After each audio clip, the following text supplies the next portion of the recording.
Hi అండి, అందరికీ నమస్కారం అండి ఫ్రెండ్స్. ఇక పెన్షన్ పంపిణీలో కీలక మార్పులు. అక్టోబర్ నుంచి కొత్త విధానం. ఇక ఇందుకు సంబంధించిన వివరాలు వీడియోలో తెలుసుకుందామండి. వీడియో పూర్తి వరకు చూడండి, అలాగనే లైక్ చేయండి. మరిన్ని అప్డేట్స్ కోసం ఛానల్ని సబ్స్క్రైబ్ చేసి ఫాలో చేయండి. ఇక లేట్ చేయకుండా టాపిక్లోకి వెళ్ళిపోదాము. ఇక ఆంధ్రప్రదేశ్ ప్రభుత్వం దివ్యాంగ విద్యార్థుల కోసం ఒక గొప్ప నిర్ణయం తీసుకుంది.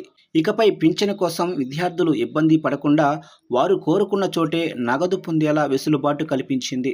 రాష్ట్రంలోనే దివ్యాంగ విద్యార్థులకు ఆర్థికంగా భరోసా కల్పించేందుకు ప్రభుత్వం ప్రతి నెల పెన్షన్ అయితే అందిస్తున్న విషయం విదితమే. అయితే గురుకులాల్లో మరియు పాఠశాలల్లో చదువుకుంటున్న విద్యార్థులకు ఈ పెన్షన్ల పంపిణీలో కొన్ని ఇబ్బందులు తలెత్తుతున్నట్లు ప్రభుత్వం దృష్టికి వచ్చింది. ముఖ్యంగా అంధ విద్యార్థులు పెన్షన్ తీసుకునే సమయంలో పడుతున్న కష్టాలను గుర్తించిన ప్రభుత్వం వారి సౌలభ్యం కోసం ఈ సరికొత్త విధానానికి శ్రీకారం చుట్టింది. ఇక పింఛన్ల పంపిణీ విధానంపై స్పష్టతనిచ్చిన ప్రభుత్వం విద్యార్థుల వ్యక్తిగత కోరిక మేరకు నగదును అందించాలని నిర్ణయించింది. విద్యార్థులు తమకు అనుకూలమైన ప్రదేశాన్ని ఎంచుకునే స్వేచ్ఛను కల్పించారు.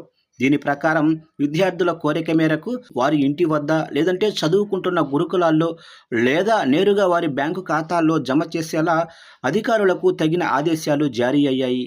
ఇక ప్రభుత్వ ఆదేశాల మేరకు ఈ కొత్త వెసులుబాటును రాబోయే అక్టోబర్ నెల నుంచి పూర్తి స్థాయిలో అమల్లోకి తీసుకురావడానికి అధికారులు అన్ని ఏర్పాట్లు కూడా చేస్తున్నారు. ఈ విధానంలో భాగంగా గురుకులాల్లో ఉండే విద్యార్థుల కోసం సమీపంలోనే సచివాలయాలను మ్యాప్ చేసి అక్కడి ద్వారా పాఠశాలలకే నేరుగా నగదు అందజేస్తారు. అలాగే బ్యాంకు ఖాతా కావాలని కోరినా వారి ఖాతాల్లో నేరుగా జమ చేస్తారు. ఇక రాష్ట్ర వ్యాప్తంగా ఉన్న అర్హులైన దివ్యాంగ విద్యార్థుల నుంచి ఇప్పటికే అభిప్రాయాలను సేకరించారు. చాలామంది విద్యార్థులు తమకు కావలసిన ఆప్షన్లను ఎంచుకున్నారు.